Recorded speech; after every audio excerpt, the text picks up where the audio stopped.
네, 피곤하시죠? 네. 이 시간쯤 되면은 이제 많이 피곤하죠. 오늘 고민하면서 오신 분들 계실 겁니다. 집에서 쉴까? 피곤하고 잠도 오는데, 몸도 여기가 좀 안 좋은 것 같은데, 라는 그런, 유혹을 또 뿌리치고 오신 분들 감사하고, 또 집이 멀어서 어쩔 수 없이 계신 분들 참, 네, 하나님의 은혜라고 또 생각이 듭니다. 그렇죠? 하루를 하나님 앞에 드린다는 거, 네, 기쁨이고 은혜로운 거 맞죠? 네. 대답이 없네요. 네. 오늘 제가 광고를 한 가지 계속 깜빡했는데요. 저희가 성경 커버 신청한 게 다 됐습니다. 그래서 사무실에 있으니까요. 끝나고 나서 이제 가져가시면 됩니다. 제가 말씀드린다는 게 계속 까먹었습니다. 오늘 말씀이 좀 모호한 말씀이라고 느껴질 수 있는 말씀입니다. 그래서 우리가 좀 말씀을 집중하면서 보면 좋을 것 같습니다. 오늘 15절 말씀에 이렇게 말씀합니다. 내 허무한 나를 사는 동안 내가 그 모든 일을 살펴보았더니, 그것을 잘 살펴보고 연구했더니 우리 솔로몬이 깨달은 바는 이것이었습니다. 자기의 의로움에도 불구하고 멸망하는 의인이 있고 자기의 악행에도 불구하고 장수하는 악인이 있으니. 네, 여러분 어떻게 생각하십니까? 공감하십니까? 그렇죠. 공감이 되죠. 분명히. 그런데 이 공감된다라는 게 좀 더 마음이 불편한 것 같습니다. 왜냐하면 우리가 성경을 보게 되면 의인의 길은, 대적 의인의 길은 여호와께서 인정하시나 악인의 길은 망하리로다 라고 우리는 그렇게 알고 있고, 그리고 또 부모를 공경하는 사람에게는 하나님이 장수하게 하시겠다고 하시고, 그러니까 하나님의 말씀을 잘 듣고 그 명령을 준행하는 사람들에게는 하나님이 정말 복을 더하시고 좋은 일들을 주실 것이라고 우리는 기대를 하고, 정말 하나님은 그런 분이시라고 우리가 생각을 합니다. 근데 막상 살다 보면 우리가 경험하는 거는 이겁니다. 정말 의롭고 선한 사람인데 잘 안 되고 빨리 죽거나 아니면 큰 어려움을 겪는 그런 사람들이 있습니다. 그러니까 성공하고 축복받는 의인이 아니라 오늘 말씀처럼 정말 멸망하고 망하는 의인이 많이 있다는 거죠. 한두 명이 아니라 생각보다 많은 것 같습니다. 또 어떤 사람들은 악하게 행하는데도 불구하고 장수하는 악인이 있습니다. 좀 악인이면 빨리 죽으면 좋은데, 그래서 좀 악을 덜 하면 좋을 것 같은데, 그런데 악인들이 더 오래 살고 또 잘 삽니다. 이런 거를 볼 때마다 우리의 마음이 좀 심란해지지 않을까요? 모르겠습니다. 우리가 이 자리에 악인이 아니었으면 좋겠는데, 바깥에서 때로는 교회 안에서도 있을 수 있고요. 저 사람은 왜 저렇게 행동합니까? 저 사람 정말 하나님 허락해 주세요. 하나님이 좀 심판해 주셔야 되지 않습니까? 라는 마음, 혹시 솔직하게 그렇게 기도해 보신 분 계십니까? 저만 그런가요? 네. 하나님, 정말 너무 억울한데 왜 저 사람이 잘못한 것 같은데 왜 내가 힘듭니까? 저 사람이 심판받아야 될 것 같은데 하나님 왜 하나님은 빨리빨리 그렇게 행하시지 않습니까? 라는 것을 우리는 겪고는 합니다. 그리고 실제로 이런 일들이 너무나 많이 발생하는 것 같습니다. 그래서 이런 것을 경험한 사람들이 결국 신앙 안에서 멀어지기도 하고, 하나님이 계시지 않는다, 하나님이 살아계신다면 어떻게 이런 일이 발생할 수 있는가라고 그렇게 말하기도 하죠. 최근에도 있었던 일이지만 우리가 그냥 표면적인 것만을 보고 다 말할 수는 없지만, 이제 얼마 전에 러시아가 우크라이나를 침공한 그 사건을 보면서 분명히 봐도 이쪽에서 일방적으로 이쪽에 공격한 것 같은데, 그런데도 불구하고 지금 다른 나라들이 여러 가지 이해관계에 얽히고 설켜서, 그래서 직접 이렇게 소련을 완전히 이렇게 러시아를 이렇게 무찌르거나 아니면 그곳에 다시 또 폭탄을 던져서 하거나 하지 않고, 지금 거기 죽어가는 사람들은 계속해서 지금 죽어가고 있는 그런 상황을 보면서 과연 정의는 어디 있으며, 그리고 정말 하나님이 살아계신다면 그곳에 죽어가는 어린 아이들과 그런 사람들은 정말 왜 이렇게 죽어야 되는가라고 우리가 그런 마음을 분명히 가질 수 있을 것 같습니다. 실제로 그렇지 않습니까? 하나님이 행하시는 수많은 것들이, 우리가 이해할 수 없는 것들이 너무나 많고, 죄 없는 사람들이 너무 빨리 상처를 당하고 죽기도 합니다. 그래서 그런 부분에 있어서 어떤 사람은 하나님이 없다고 말씀하지만, 그런데 우리는 믿는 사람들은 그래도 하나님의 뜻이 있으실 것이라고 우리는 그렇게 짐작하고 그냥 다만 믿고 그 길을 걸어가는 것, 아마 그것이 우리가 할 수 있는 그런 최선의 모습이 아닐까. 또 어쩌면 무기력하게 느껴지지만 그게 현실이라는 생각이 듭니다. 최근에 이제 벌써 좀 지난 일이었죠. 저희가 그 봤던 드라마, 넷플릭스 드라마 중에 이제 지옥이라는 드라마, 그거 시리즈를 봤었고, 그때 제가 한번 얘기를 나눴던 것 같습니다. 거기서 이제 큰 문제는 이것이었죠.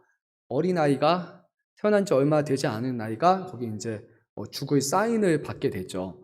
그래서 이제 그게 사람에게 큰 이제 문제가 생기기 시작합니다. 그 당시에 이제 어떤 이단의 그런 종교가 있었는데 거기서 이 영상을 빨리 없애려고 합니다. 아니, 그 이단이 주장하는 내용은 이것이었죠. 우리가 이해하고 납득할 만한 죄를 저지른 사람에게 그 심판이 임한다라는 것이 그들이 내세웠던 그런 교리 중에 하나였는데, 이 어린 아이가 지금 죽음을 맞이하고 하나님이라고는 쓸 수는 없습니다. 거기서는 주체가 하나님인지는 모르니까 어떤 심판을 당하는 모습을 보면서 이거는 교리가 무너질 수밖에 없는 내용이고, 그래서 결국 그 이단이 무너질 수밖에 없는 내용이죠. 어린아이가 죄를 져봤자 얼마나 지겠습니까? 태어난 지 3일밖에 안 된 애가 죄를 져봤자 어떤 죄를 그렇게 지겠습니까? 그러니까 문제가 됐던 것이죠. 그래서 이제 거기서 이단에서 긴급하게 회의를 막 이렇게 만들어서 막 사람들이 이제 아이디어를 하기 시작합니다. 우리가 어떻게 이 위기를 모면할 수 있을까? 그때 내세웠던 것 중에 하나가 우리도 기독교처럼 예정론을 내세우자. 그래서 모든 것이 하나님의 뜻이고 계획되어 있으니까 그렇게 넘어가면 괜찮을 거다. 아니 뭐 이런 것들을 이렇게 말하자 저렇게 말하자 고민하다가 결국에는 영상을 없애버리자. 그리고 그 부모들을 처리하고 죽이든 어떤 방식으로 모든 것을 무마하자라는 그런 결론을 내리게 되죠. 그런데 거기서 이렇게 넌지시 던졌던 그 교리 중에 하나가 바로 예정론인데, 거기서는 약간 비판하는 부분으로 생각을 했지만 이 예정론이 생각보다 그렇게 넘어가는 내용은 아니고 아주 중요한 내용이라는 것을 우리가 알아야 됩니다. 물론 저도 예정론에서 너무 제가 잘 아는 것은 아니지만 예정론이 중요한 이유는 무엇이냐면, 우리가 알 수 없지만, 우리가 이해할 수 없지만 그 가운데 하나님이 구원하실 자를, 또 때로는 어떤 사람들은 구원받지 못할 자를 하나님의 영원하신 계획 속에 선택을 하셨다라는 것입니다.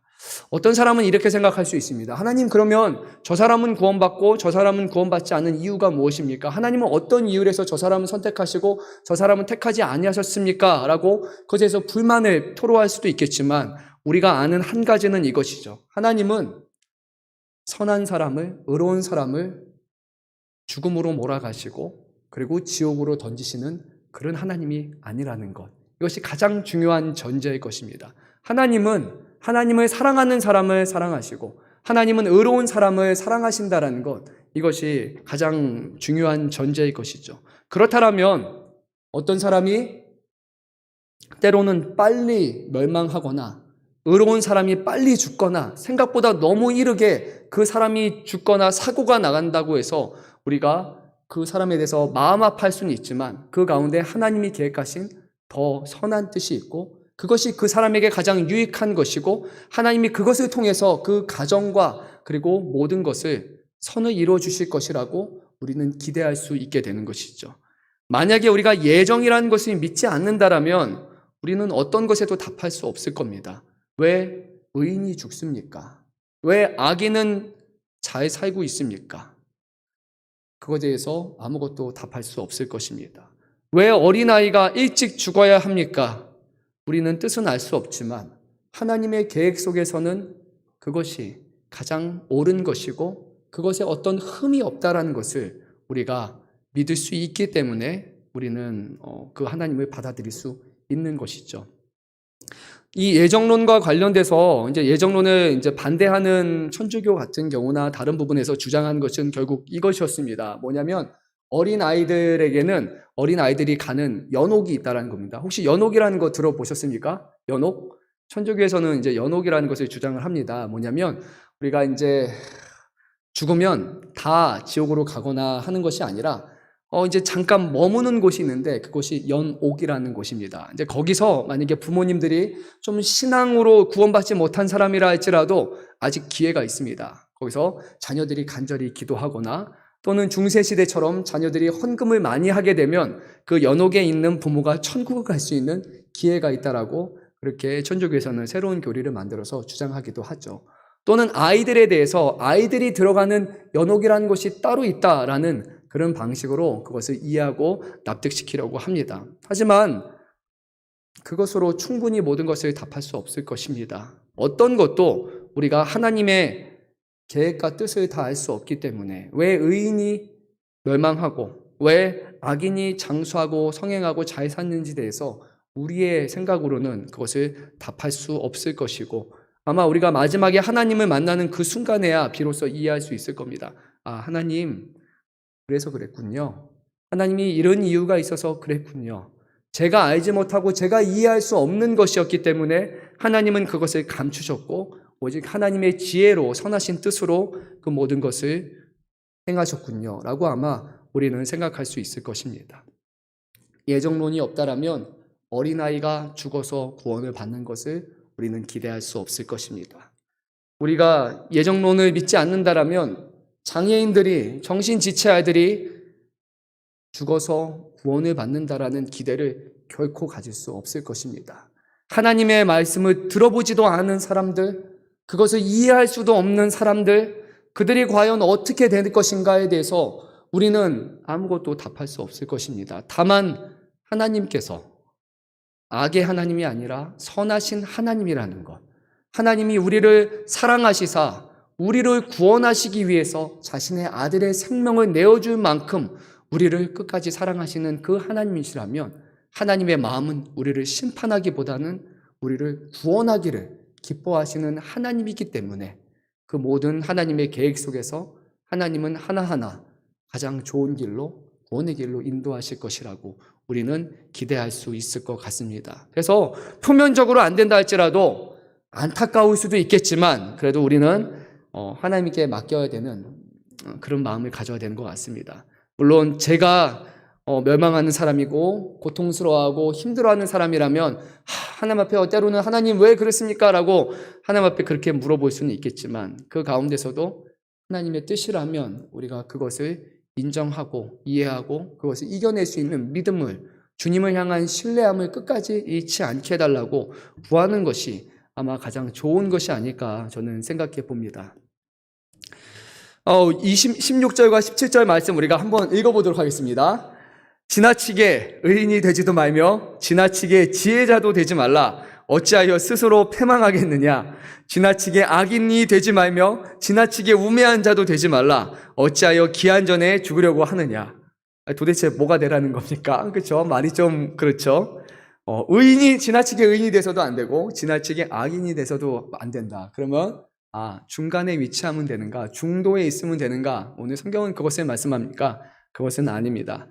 지나치게 의인이 되지 말라, 지나치게 지혜자가 되지 말라라는 것은 아마 이런 것일 겁니다. 우리가 신약 성경을 보게 되면 그 당시에 가장 의로웠던 사람들이 누구였을까요?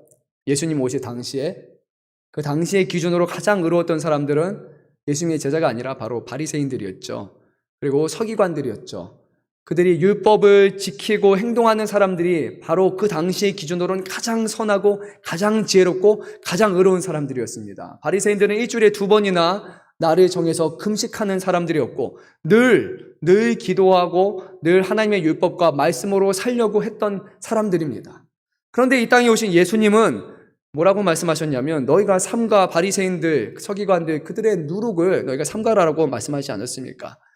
그들을 향해서 잘했다, 그들이 의롭다, 좋은 길로 간다고 말씀하신 것이 아니라 그들처럼 스스로 의로우려고 드러내는 사람들, 스스로 지혜로운 사람인 것처럼 드러내는 그런 사람들이 되지 말라는 말씀인 것입니다.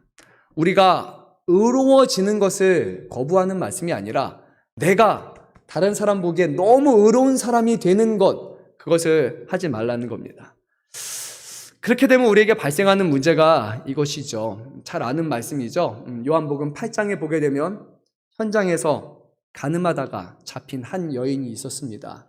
그때 이 여인을 데리고 왔죠. 남자는 데려오지 않았습니다. 여자만 데리고 왔습니다. 그래서 예수님 앞에서 시험하면서 말합니다. 예수님, 이 사람이 현장에서 가늠하다 잡혔는데 우리의 율법에 따르면, 모세의 율법에 따르면 돌을 들어서 이 사람을 현장에 죽이는 것이 맞는데 주님, 당신의 뜻은 무엇입니까? 라고 예수님께 질문을 합니다.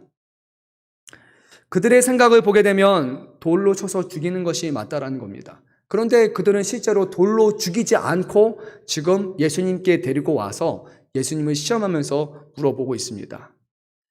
예수님, 이 사람은 죽어야 되는 사람인데, 죄를 범한 사람인데 지금 죽여야 되지 않습니까? 그런데 그때 예수님이 하셨던 말씀이 무엇이냐면 죄가 있는 사람이 어떻게 하라고요? 먼저 돌로 쳐서 죽이라고 말씀하셨죠. 근데 결국 아무도 돌을 들어서 그 여인을 향해서 쳐서 죽인 사람이 없었습니다. 그리고 예수님도 이렇게 말씀하셨습니다. 나도 너를 정죄하지 아니하노라. 그리고 나서 이제 더 이상 가서 죄를 범하지 말라라고 예수님이 말씀하셨죠. 때론 우리가 너무 의인이 되려고 하지 않습니까? 저 사람 왜 저렇게 행동합니까? 아니, 교회 다니는 사람인데, 목사인데, 중직자인데 왜 저렇게 행동합니까? 라고 우리가 때로는 그 사람에 대해서 너무나 비판적으로 얘기하고 있지는 않습니까?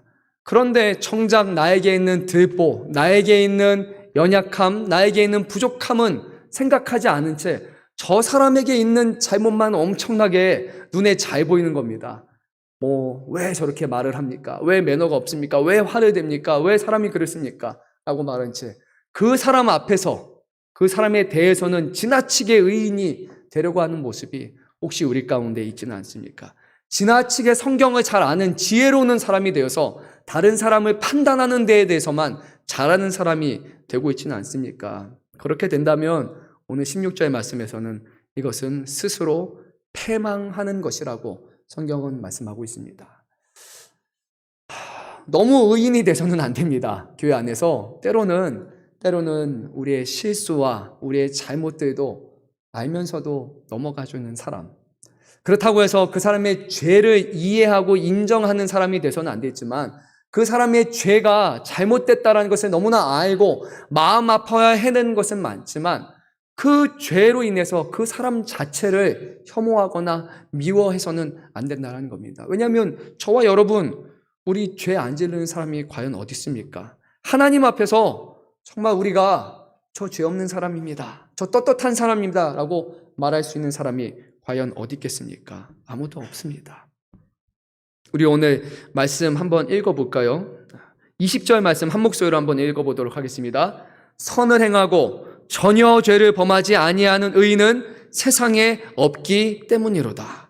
아무도 그런 의인은 없습니다. 완전한 사람은 없습니다. 22절 말씀 우리가 또 한번 읽어볼까요? 너도 가끔 사람을 저주하였다는 것을 내 마음도 알고 있느니라. 맞죠? 그렇지 않습니까? 우리도 다른 사람에 대해서 함부로 말하고 저주하고 그 사람에 대해서 했던 그런 죄인이고 부족한 사람이라는 겁니다. 그래서 우리는 다 죄인이니까 서로 덮고 모르던 일로 하자라는 그런 것이 아니라 우리가 남에 대해서, 남의 죄에 대해서 너무 함부로 말하고 판단하고 심판하는 사람이 돼서는 안 됩니다. 왜냐하면 저 사람이 나에게 그런 마음을 줬다면 나는 또 어떤 사람에게 큰 미움을 산 사람이 됐을 수도 있습니다. 그 사람이 말을 안 해서 모르는 것이지 내가 관심을 두지 않아서 모르는 것인지 모든 사람들 앞에 의롭고 모든 것을 잘하는 사람은 아무도 없습니다. 예수님 외에는 그렇습니다. 그래서 교회 안에서 너무 의인 되지 마시고 너무 지혜자 되지 마시고 오히려 아는 만큼 더 의로운 만큼 더 관용하고 품어주고 사랑할 수 있기를 간절히 소망합니다. 오늘 17절 말씀을 보게 되면 지나치게 악인이 되지도 말며 지나치게 우매한 자도 되지 말라. 어찌하여 기한 전에 죽으려고 하느냐라고 말합니다. 이것은 우리가 악을 행했음에도 불구하고 남의 악에 대해서는 비판하고 판단하지만 정작 나의 악에 대해서는 지나칠 정도로 관대해서 아주 악인인데 이 정도는 남들도 다 하는 거야, 이 정도는 할 수 있지 라는 그런 마음을 품어서는 안 된다는 겁니다. 그렇지 않습니까? 우리의 마음이.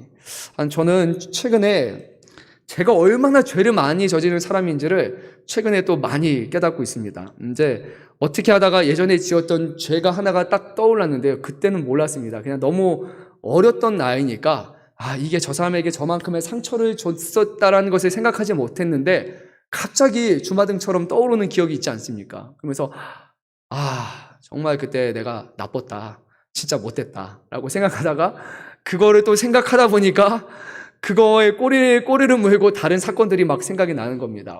대학교 때 했던, 제가 뭐라고 말을 하기는 좀 부끄러워서 말은 안 드리겠지만 그 사람에게 했던 말, 그 사람에게 했던 행동들, 어떻게 그렇게 했을까? 정말 못되고 정말 나쁜 행동들이라고 할 만한 것들이 너무나 많이 제가 막 꼬리를 물면서 생각이 났던 겁니다. 그동안은 솔직히 잊고 있었는데 나름 그래도 선하게 살려고 했던 사람인 것처럼 제가 그렇게 지금 현재의 모습을, 아니 제가 생각하는 저의 이상적인 모습을 혼자 생각하면서 살아서 그런지 제가 그렇게 악한 사람인지 모르다가 정말 뭐 초등학교 때 했던 것들, 중학교 때 했던 말들, 고등학교 때, 대학교 때 했던, 그 이후에 했던 수많은 하나님 보시기에 또 사람 보기에 악한 행동들이 너무 많이 떠올라서 또 하나님 앞에 또 회개하고 너무 부끄러운 마음이 최근에 또 많이 가졌던 것 같습니다. 아니 이전에도 그랬지만 잊었다고 생각하면 또 다른 것이 생각나고, 또 잊었다고 생각하면 이제 없다라고 생각하면 또 다른 것이 생각날 만큼 우리의 인생은 끊임없이 죄와 그리고 그런 잘못된 허무들로 가득 차 있지 않습니까? 그런데 우리가 죄가 없는 것인 마냥, 우리는 죄를 모르는 사람인 것 마냥 그렇게 생각하고 살아간다면 우리는 하나님 보시기에 분명히 악한 자라고 그렇게 여길 수 있을 것입니다. 그래서 오늘 말씀에서처럼 우리가 지나치게 남에 대해서, 아니 스스로가 의인인처럼 하지 마시고 또 자기에 대해서 너무 관대해서 악을 품어주는 사람이 되지 않기를 바랍니다. 오히려 반대가 되어야 되는 것이 우리의 모습일 겁니다. 다른 사람에 대해서는 끊임없이 관용하고 사랑하고, 그리고 나의 잘못에 대해서는 경각심을 가지고 깨어있는 삶, 그런 삶을 살아간다면 그 사람은 정말로 18절에 말씀하는 것처럼 하나님을 경외하는 사람이 될 것이고, 그 사람은 모든 것으로부터 벗어날 수 있는 사람이 될 줄로 믿습니다. 19절 말씀을 보게 되면 지혜자를 성읍 가운데 있는 10명의 권력자들보다 더 능력이 있게 하느니라 라고 말합니다. 지혜가 가장 위대하다고 말합니다. 아무리 많은 권력, 그것보다도 정말 지혜, 곧 하나님을 향한 온전한 지혜가 우리로 하여금 가장 능력 있는 사람이 되게 하는 것이죠. 지혜를 통해서 선악을 분별할 수 있게 되는 것이죠. 21절 말씀 우리가 한 목소리로 이제 읽도록 하겠습니다. 또한 사람들이 하는 모든 말을 내 마음에 두지 말라. 그리하면 내 종이 너를 저주하는 것을 듣지 아니하리라. 저는 이거 정말 우리에게 필요한 말씀이라고 생각합니다. 사람들이 하는 모든 말 마음에 두지 마십시오. 쉽지 않지만 두지 마십시오. 이 사람, 저 사람, 저 사람, 저 사람 하나하나 다 마음에 들고 그 사람의 했던 말들을 다 기억한 채 살아간다면 우리는 평생 정말 괴로운 삶을 살아갈 수밖에 없을 것입니다. 그리고 그 말씀이 아래 말씀에서는 더 재밌는데요. 그리하면 내 종이 너를 저주하는 것을 듣지 아니하리라 라고 말합니다. 우리를 향해서 하는 그 수많은 평가들과 저주하는 말들과 그런 악한 말들을 하나하나 기억하면서 살아간다면 정말 우리는 살기 힘들 겁니다. 때로는 알면서도 모르는 척 살아가는 그런 것이 지혜라고 저는 생각이 듭니다. 악한 말을 한다고 해서 똑같이 되갚아주는 사람, 아니면 악한 말을 했으니까 하나의 상처를 받았으니까 하나는 안 되겠고 본전에 이자까지 더해서 한 2개, 3개로 그렇게 악한 말을 하면서 다른 사람들에게 상처 주는 사람이 된다면 또 그 사람은 우리에게 더 악한 말로써 더 큰 상처들로 결국 돌려주고 결국에는 서로가 죽을 때까지 그런 삶을 살아갈 수밖에 없을 겁니다. 쉬운 거는 분명히 아닙니다. 나에 대해서 안 좋은 말을 하는 사람에 대해서 괜찮아 이렇게 받아주는 거 쉽지 않겠죠.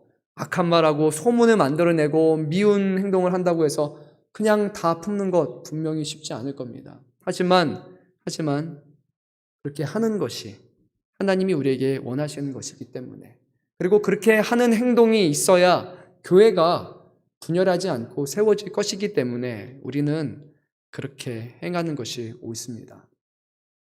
예수님을 생각하면 그렇지 않습니까? 예수님에 대해서 했던 수많은 모함들을 생각해 보십시오. 예수님을 향해서 내뱉었던 사람들의 수많은 저주를 생각해 보십시오. 만약에 예수님이 하나하나 기억하시면서 그래 이거 옳은지 맞는지 시비를 가려보자. 하나님 아버지, 하나님이 여기서 증인되어 주시고 우리 둘 사이에서 상관하시며 잘못된 사람을 바로 이 자리에서 심판해 주십시오 라고 한다면 그 자리에 누가 살아남을 수 있었겠습니까? 모든 사람들은 다 지옥 가고 죽을 수밖에 없었을 것입니다. 그런데 예수님의 마음은 그렇지 않았죠. 한 사람 한 사람을 죄인이라고 말하고 그들을 향해서 욕을 하시고 그리고 주먹을 휘두르신 그 분이 아니라 침묵하시고 그들의 영혼을 위해서 기도하신 분이 바로 우리 예수님이셨다는 것을 우리가 너무나 잘 알지 않습니까? 아십니까? 모르십니까? 아시죠? 예수님이 그러신 분이었다고요.